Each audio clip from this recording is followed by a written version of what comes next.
पहले तो हमास की हालत और भी ज्यादा खराब है। हिजबुल्लाह भी तबाही का डर यहां पर उसे सता रहा है और ऐसा इसीलिए हुआ क्योंकि फिलिस्तीन के सबसे बड़े समर्थक देश ने ही अब हमास के सबसे कट्टर दुश्मन से हाथ मिला लिया है। अब पूरी दुनिया पूछ रही है क्या हमदर्दी दिखाकर हमास के ही करीबी ने उसकी पीठ में छुरा भोंक दिया।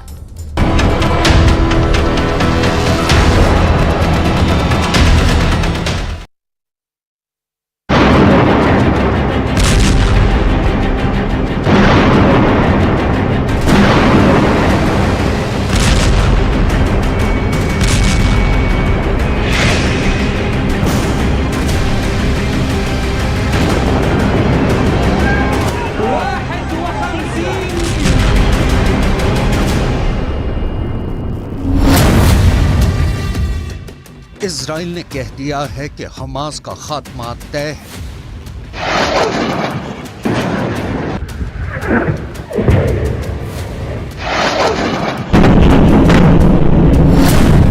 नेतन्याहू ने कह दिया है कि हिजबुल्लाह की तबाही तय है।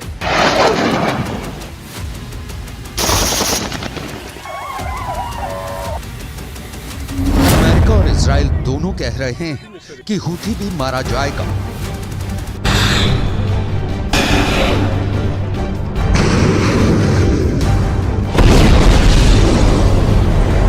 ये धमकी गोली से दी जा रही है, बमबारी से दी जा रही है।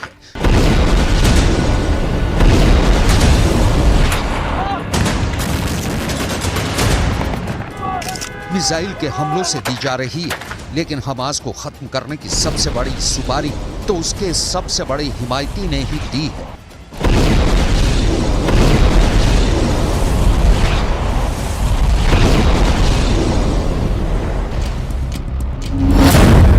गाजा की तबाही की स्क्रिप्ट अब मेड इन तुर्की हो चुकी है। इसलिए कहा जा रहा है कि हमास से सबसे बड़ी गद्दारी तुर्की ने की है। कल तक हमास का फैन नंबर 1, उसकी हिमायत करने वाला, उसकी हाँ में हाँ मिलाने वाले अर्दोआन ने हमास की पीठ में जैसे छुरा फूंक दिया है। हर दिन, हर घंटे, हर मिनट, हर सेकंड, हर मुश्किल घड़ी में फिलिस्तीन के साथ खड़े रहने का वादा करने वाले अर्दोआन ने इजराइल से दोस्ती का हाथ मिला लिया है। इस दोस्ती का मतलब है हमास की मौत, और इसमें अर्दोआन की मंजूरी शामिल है। अब तुर्की को इसी नजरों से देखा जा रहा है जिसमें धोखा है, जिसमें गद्दारी है, जिसमें हानिया की मौत भी छिपी हुई है।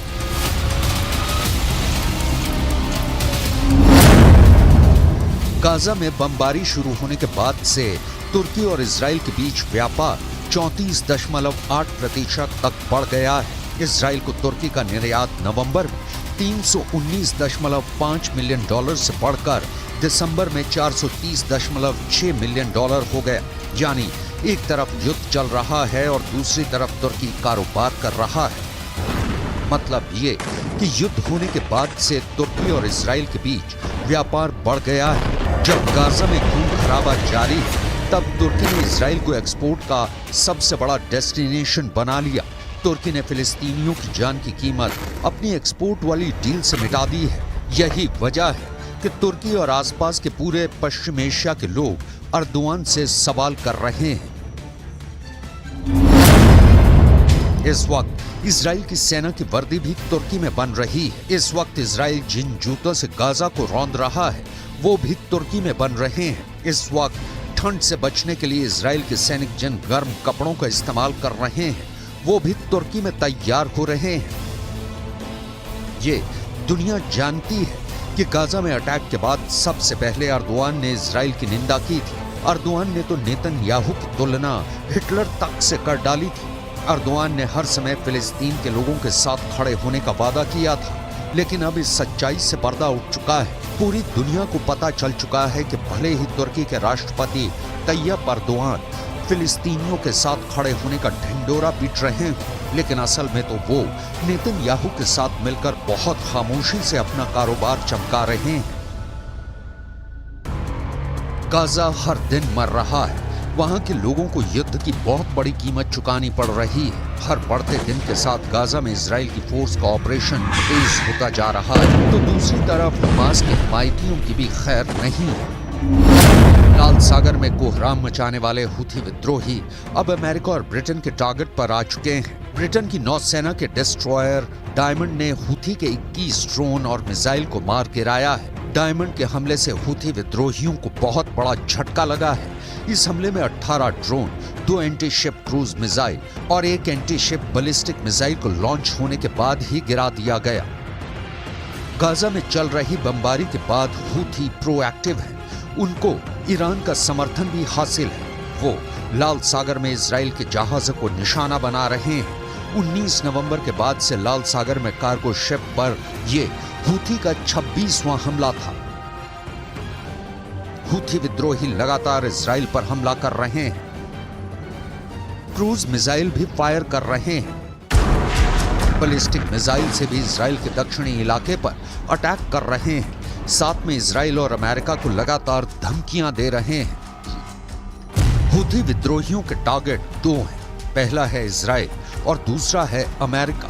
हुथी विद्रोहियों ने इजराइल के शिप को टारगेट करना शुरू कर दिया है।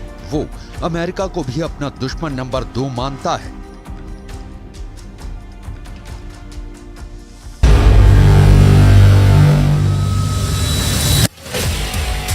गाजा में चल रही जंग के बाद दुनिया में कारोबार के लिहाज से हालात कितने गंभीर हो चुके हैं, इसका खतरा सब महसूस करने लगे हैं। इजराइल ने दुनिया के प्रेशर के सामने झुकने से मना कर दिया है। लिहाजा अब हुथी विद्रोही, जिनकी ईरान से बेहद करीबी है, उन्होंने इजराइल के शिप को टारगेट करने का फैसला किया है। वो जानते हैं कि उनके करीब से गुजरती शिपिंग लेन दुनिया की लाइफलाइन है और यहां पर हमला करने का मतलब इजराइल के गले पर हमला करने जैसा है।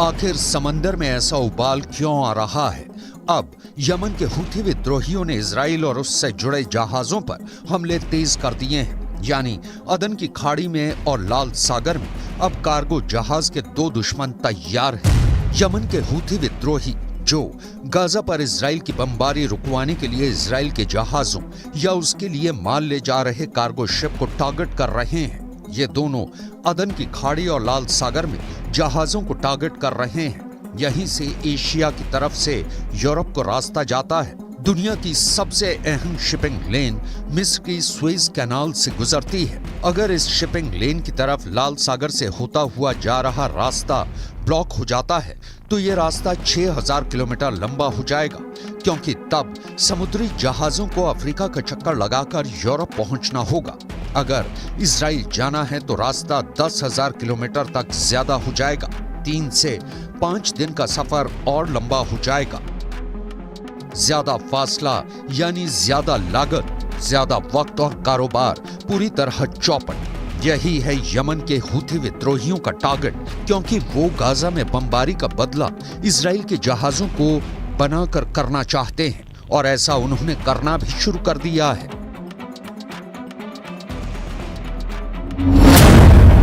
यमन के हुथी विद्रोहियों ने 15 देशों को ललकारा है।